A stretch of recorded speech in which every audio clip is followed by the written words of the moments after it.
오늘 우리 하나님 말씀은요. 마태복음 7장 24절에서 29절까지의 말씀입니다.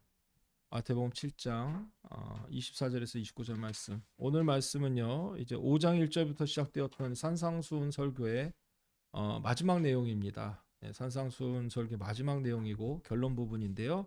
자, 오늘 말씀 우리 같이 한 목소리 합독하도록 합니다. 24절에서 29절 말씀입니다.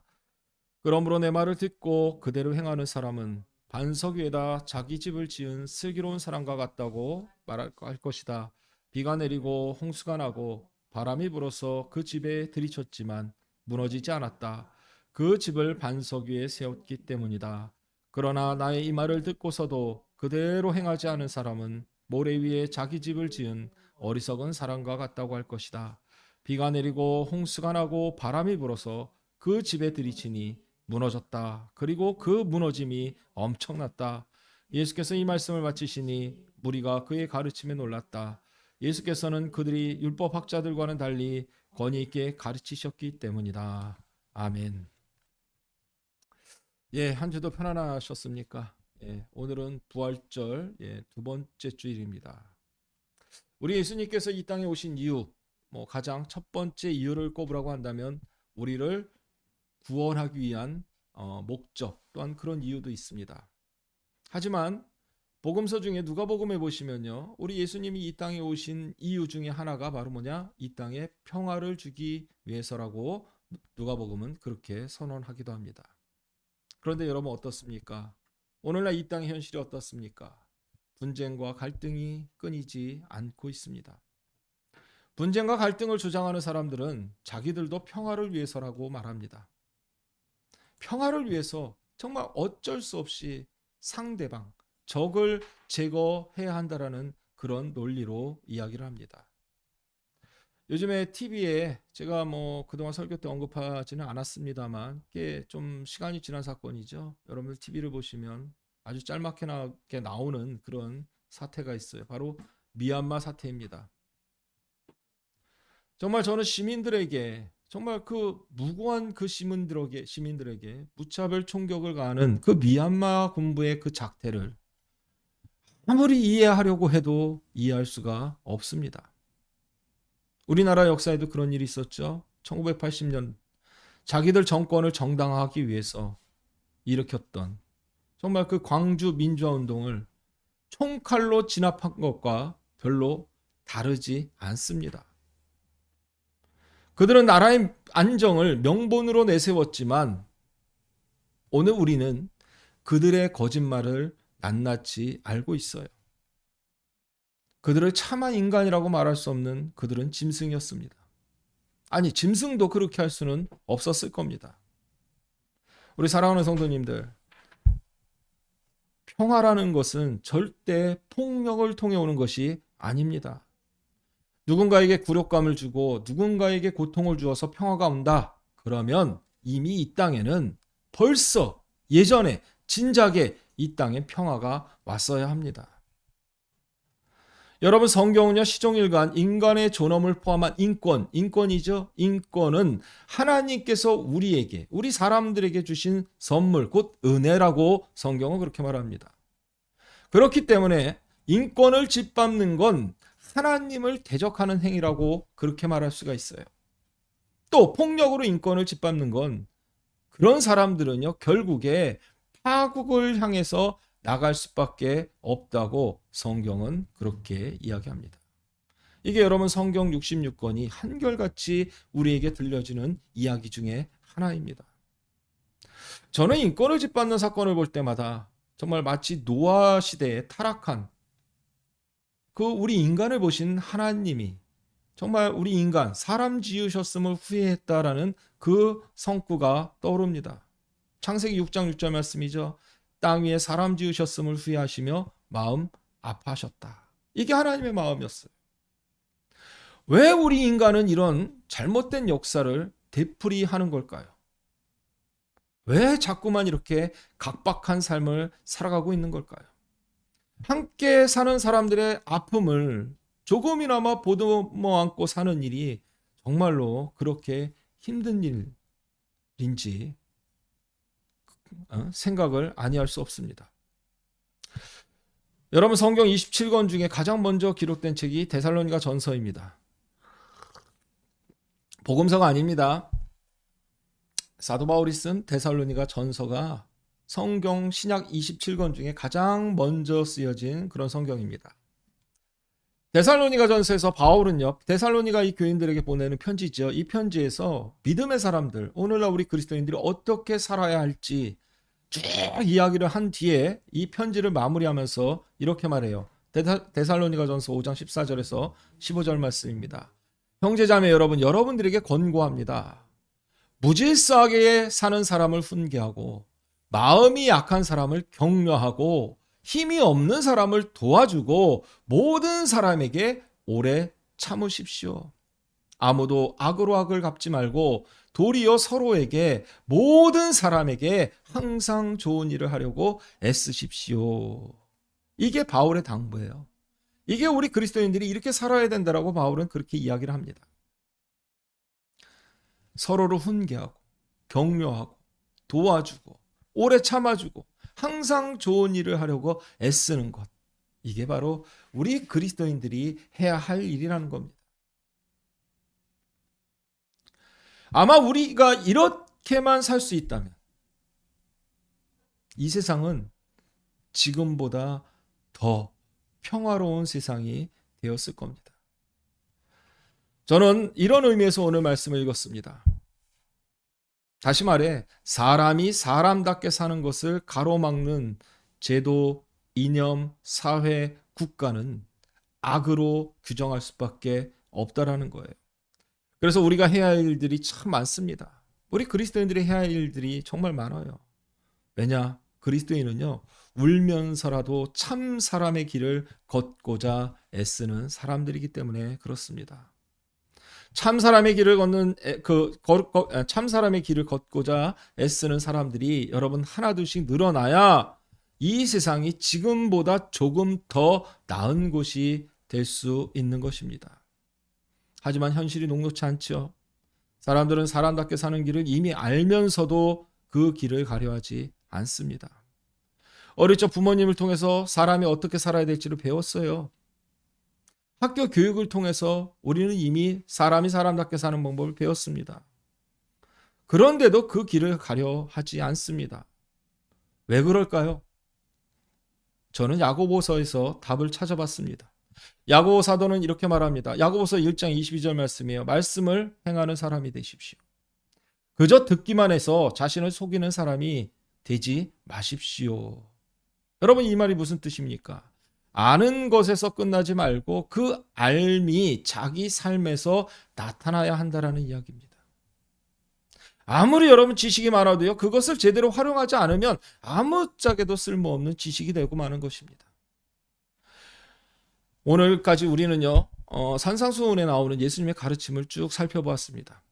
정말 주옥 같은 그 예수님의 가르침을 들은 사람들은요, 이 예수님의 가르침이 율법학자와 바리새파 사람들의 가르침과 달리 뭐 있다?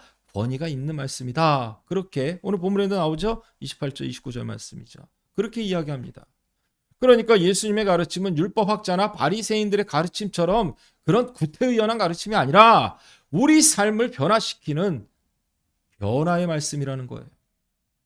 예수님은 지금까지 가르침을 쭉 마무리합니다. 마무리하면서 이제 반석 위에 지은 집과 모래 위에 지은 집의 차이에 대해서 우리에게 이야기를 들려주고 있습니다. 오늘 첫 시작의 말씀 여러분 보세요. 어떻게 시작합니까? 오늘 첫 본문의 첫 단어가 뭐예요? 그러므로 이렇게 되죠. 그러므로라는 것은 접속사죠. 이 접속자로 시작을 하는데 이 그러므로라는 말은 단순히 바로 앞에 나오는 이야기들, 그러니까 24절 앞에 나오는 23절 그 앞으로 쭉 나오는 그 이야기들, 그 이야기만 단순히 연결해주는 접속사가 아닙니다. 이 그러므로라는 것은 여러분 산상수훈이 마태복음 5장 1절부터 시작하죠. 이 5장 1절부터 나오는 그 예수님의 모든 가르침들, 나오는 뭐 팔복부터 해가지고 나온 그 가르침들, 산상수훈의 그 모든 가르침들을 하나로 묶어요. 이렇게 하나로 묶어서 이제 예수님이 결론을 내리는 거예요. 뭐라고? 그러므로 이렇게 결론을 내립니다. 이 결론의 말씀이 바로 뭐냐? 오늘 우리의 본문의 시작이죠. 24절 말씀이에요. 마태복음 7장 24절. 그러니까 결론이 뭐다? 그러므로 내 말을 듣고 그대로 행하는 사람은 반석 위에다 자기 집을 지은 슬기로운 사람과 같다고 할 것이다. 이게 예수님 말씀하신 결론이에요. 그러니까 산상수훈의 결론은 24절인 겁니다. 7장 24절이에요. 그러니까 예수님은 지금까지 내가 해온 말, 이 산상수훈, 그러니까 언덕, 산 위라고 하죠. 산에서 일어난 일이니까 사람들이 몰려들었고 어느 자리에 서서 예수님이 이제 말씀을 하기 시작했던 그 가르침들, 지금까지 예수님이 하셨던 그 말, 이 모든 가르침을 듣고 행하는 사람이 바로 누구다? 슬기로운 사람과 같다. 이런 얘기가 되는 겁니다. 하지만 오늘 우리는요, 이 익숙한 말씀들을 단순히 그냥 머리에만 달고 살지는 않은지 한 번쯤 생각해 볼 필요가 있습니다. 저는 오늘 이 말씀 중에 이 슬기로운 사람과 같아질 것이다 라는 이 말씀을 정말 여러 번 되뇌이면서 한 가지 의문이 들었어요. 어떤 의미냐면 과연 예수님이 말하는 슬기로운 사람이란 누구일까라는 의문입니다. 마태죠. 마태복음을 기록한 이 마태는 슬기로운 사람과 같다 이런 표현을 써요. 그러니까 내 말을 듣고 행하는 사람은 슬기로운 사람이다가 아니라 슬기로운 사람과 같다라고 마태는 그렇게 기록합니다.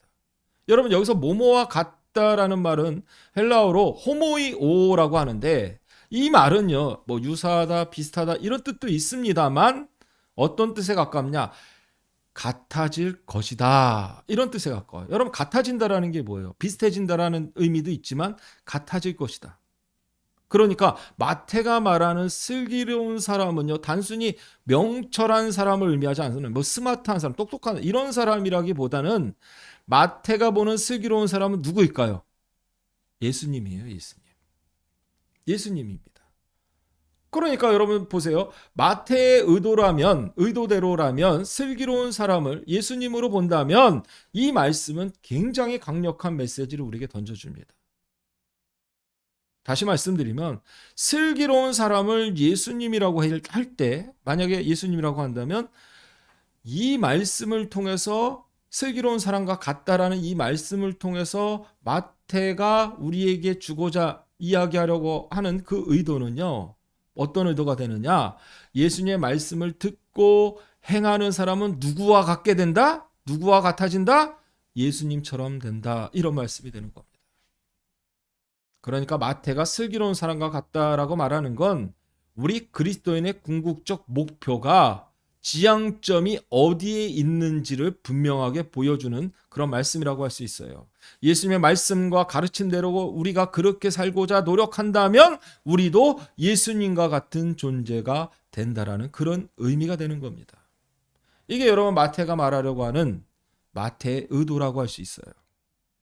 아니 목사님 어떻게 우리 인간이 예수님과 어떻게 똑같아질 수 있습니까? 이런 의문을 품을 수도 있습니다.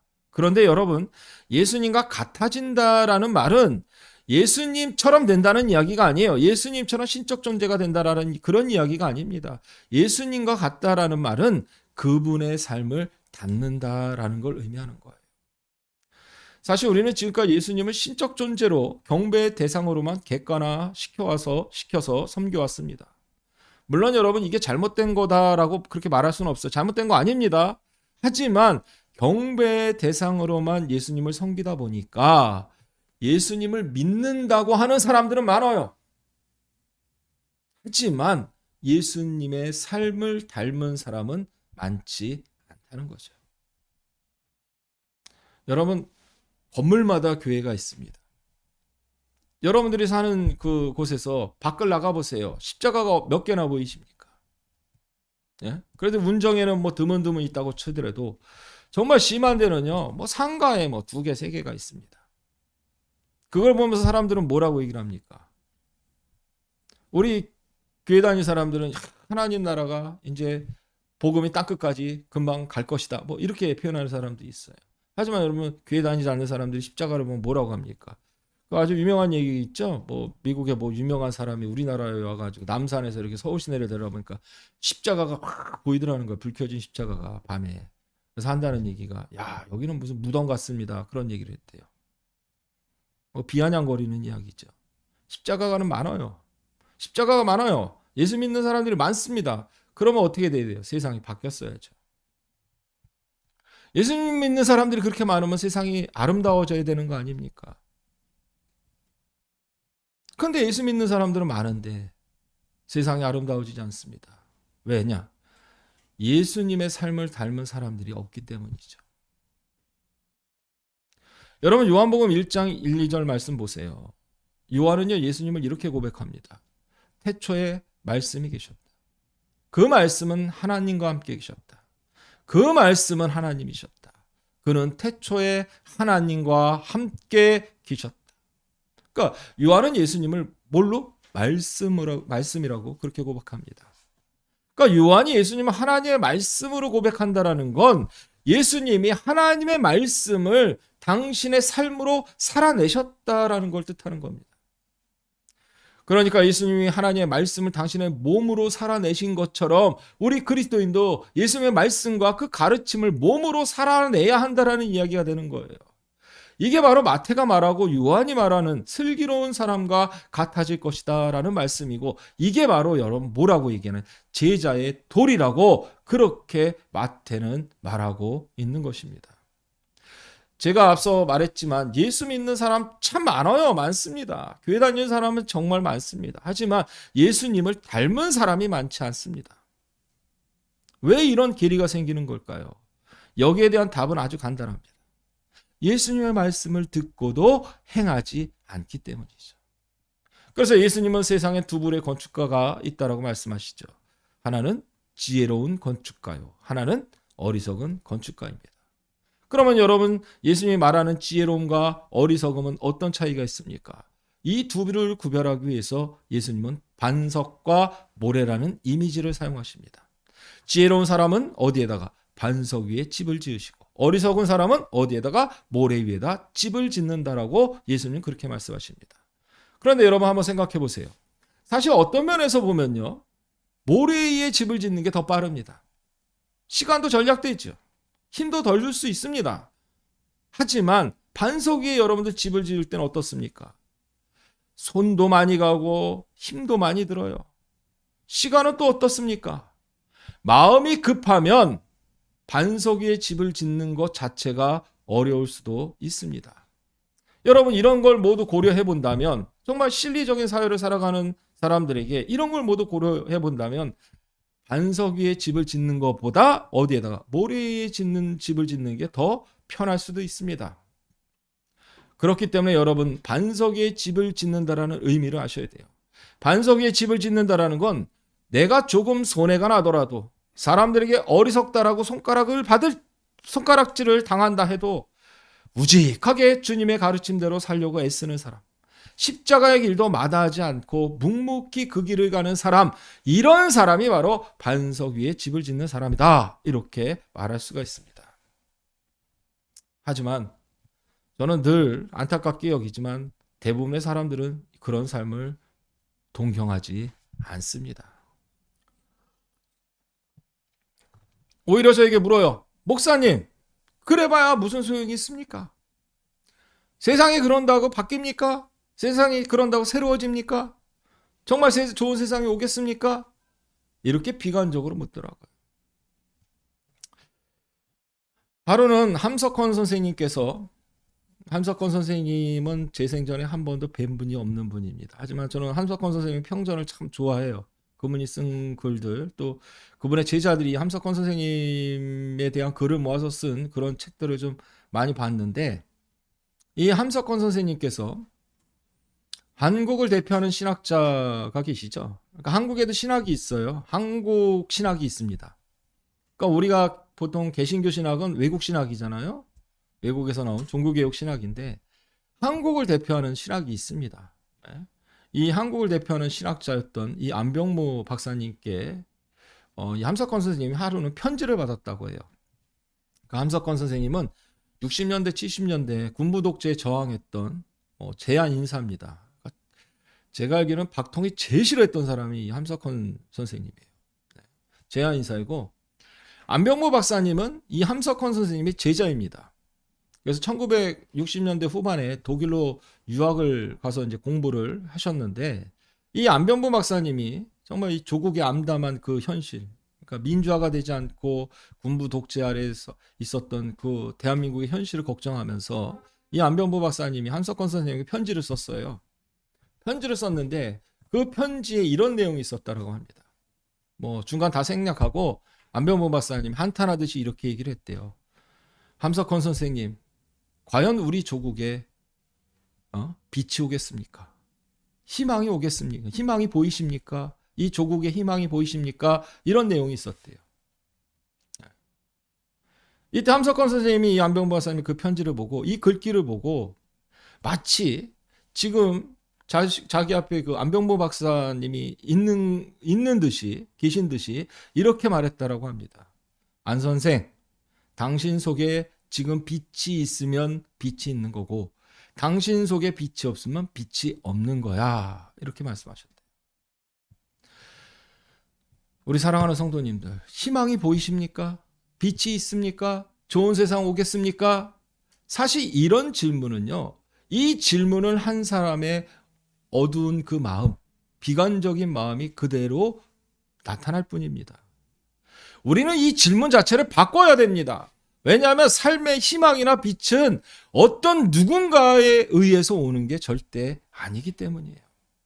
삶의 희망과 빛은 내 삶의 자리에서 지금 내가 시작하는 겁니다.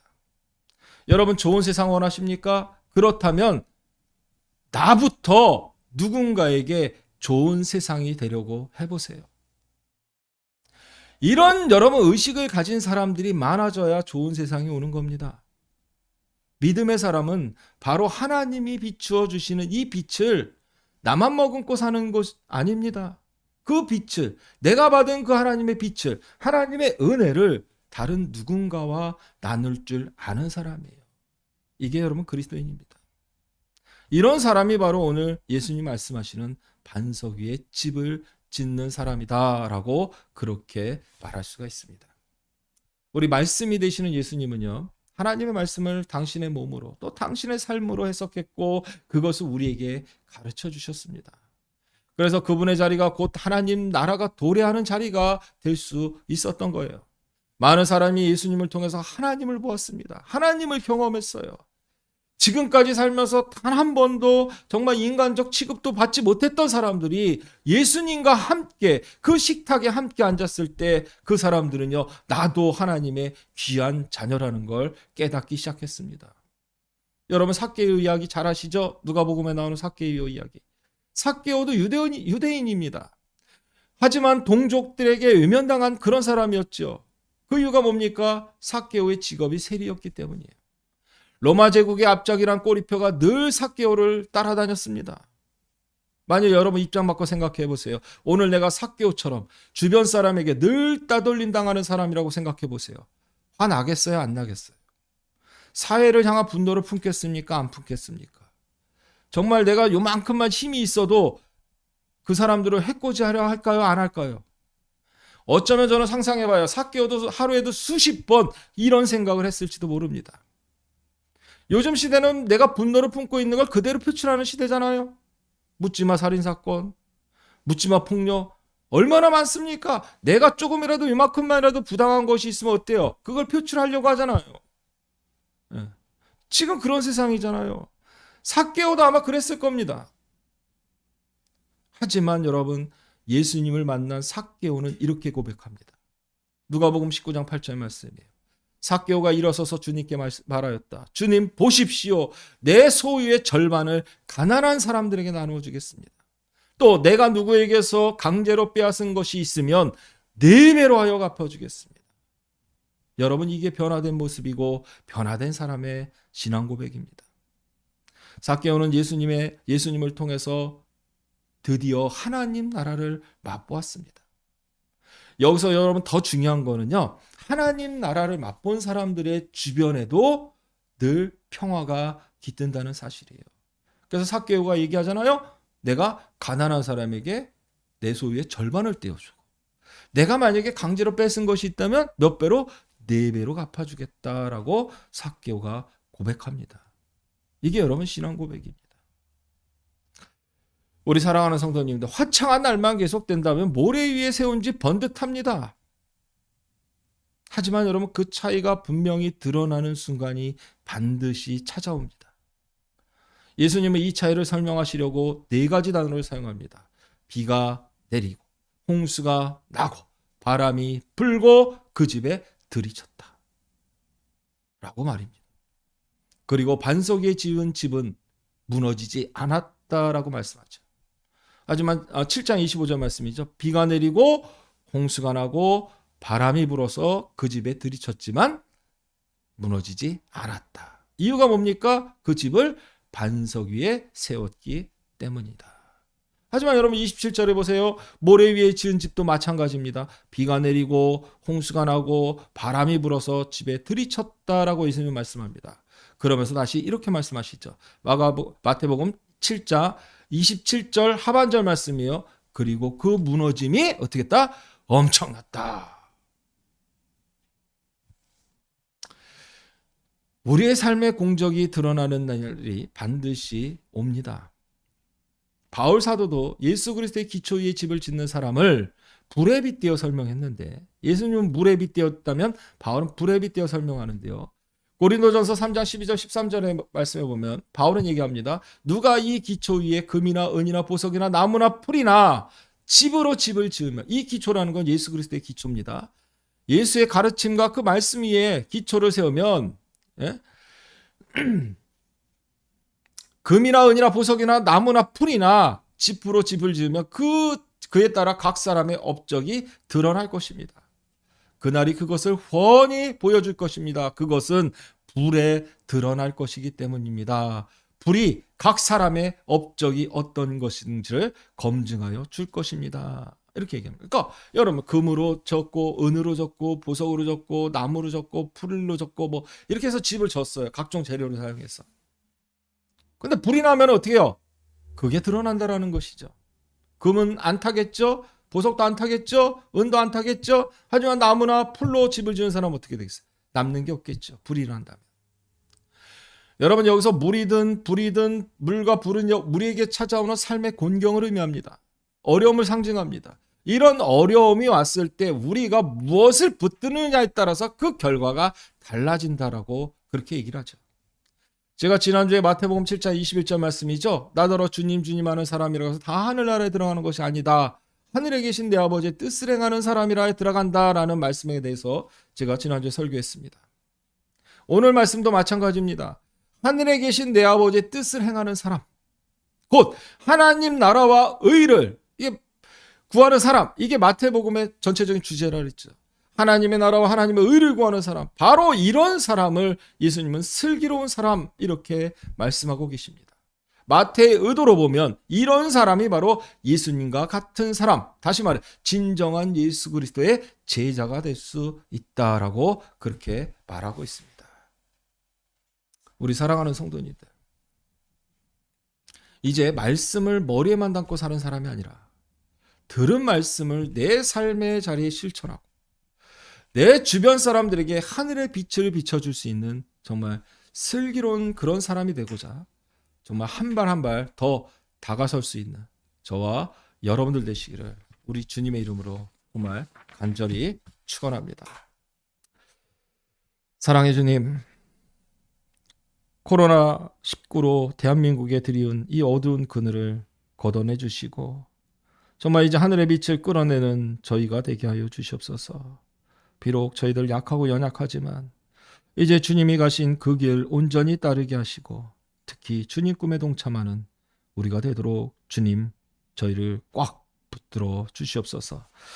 이제는 우리를 자녀 삼아 주시고 늘 한결같은 사랑을 베푸시는 성부 하나님의 그 극진하신 사랑하심과 하나님과 우리를 화목하게 하신 성자 예수 그리스도의 그 은혜와 하나님께서 원하시는 분량에 이르기까지 우리를 늘 인도하시는 성령 하나님의 인도와 교통 역사하심이 이제 예수 그리스도의 마음을 품고 하나님의 자녀답게 살고자 늘 부단하게 노력하고 익숙한 곳에 안주하기보다 주님의 십자가가 가리키는 곳으로 새 소망을 품고 가고자 하는 이 자리에 모인 당신의 가장 사랑하는 자녀들 위해, 또 가족과 일터와 생업 위해 지금부터 성삼위 하나님의 신령하신 그 축복이 영원토록 함께 하실지어다.